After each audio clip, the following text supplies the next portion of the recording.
Voilà, et on va commencer par parler de sport et on commence par une épreuve prestigieuse de course de fond qui s'est tenue aujourd'hui à Paris. C'était le marathon de Paris. Bonsoir Lise-Laure. Bonsoir, et 30 000 participants au départ dans les rues de Paris pour ce marathon reporté à 2 reprises en raison de la pandémie du Covid-19. Victoire d'Elisha Rotich en 2 heures, 4 minutes et 23 secondes. Le Kenyan établit un nouveau record de l'épreuve et détrône l'Éthiopien Kenenisa Bekele, l'ancien record daté de 2014. Bon, chez les femmes. C'est un super chrono, c'est mon record personnel. Je suis tellement content. Je ne sais pas quoi dire, je suis très reconnaissant envers le marathon de Paris et les Parisiens. Je suis tout simplement heureux. Voilà, à moi. Lui, il était très heureux parce qu'il y avait un record, mais chez les femmes, il n'y avait pas de record, Lise-Laure, aujourd'hui. Mais en tout cas, il y avait à l'arrivée un trio éthiopien. Voilà, un podium féminin aux couleurs du drapeau éthiopien. Et c'est Tigist Memouye qui a franchi la ligne d'arrivée devant ses compatriotes Yenenesh Dinkesa et Fantou Djima. La marathonienne de 31 ans s'est imposée en 2 heures, 26 minutes et 11 secondes. Allez, on va parler football, Lise-Laure. C'était aujourd'hui la fin du deuxième tour préliminaire de la Ligue africaine des champions. Oui, avec 8 matchs au programme. Parmi ces rencontres, victoire au Botswana du Simba SC face au Jwaneng Galaxy, 2-0. Les Congolais du Maniema neutralisent Mamelodi Sundowns, 2-2. Le Raja de Casablanca, vainqueur à l'extérieur, face aux Libériens de LPRC Oilers, 2-0. En revanche, l'autre équipe de Casablanca, le Wydad, chute à Accra face à Heart of Oak, 1-0.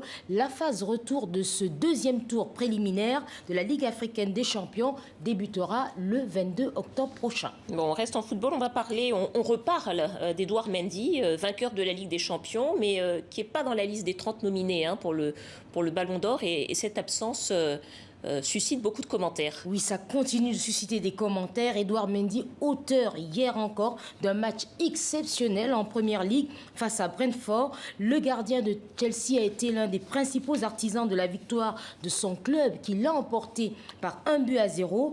Le Lion de la Teranga a été encensé par son entraîneur et par ses coéquipiers. L'un d'entre eux, Antonio Rudiger, est revenu sur cette non-nomination pour l'attribution du Ballon d'Or. L'international allemand d'origine sierra-léonaise s'est fendu d'un tweet. Alors je le cite: que quelqu'un m'explique pourquoi il n'est pas nominé pour le Ballon d'Or.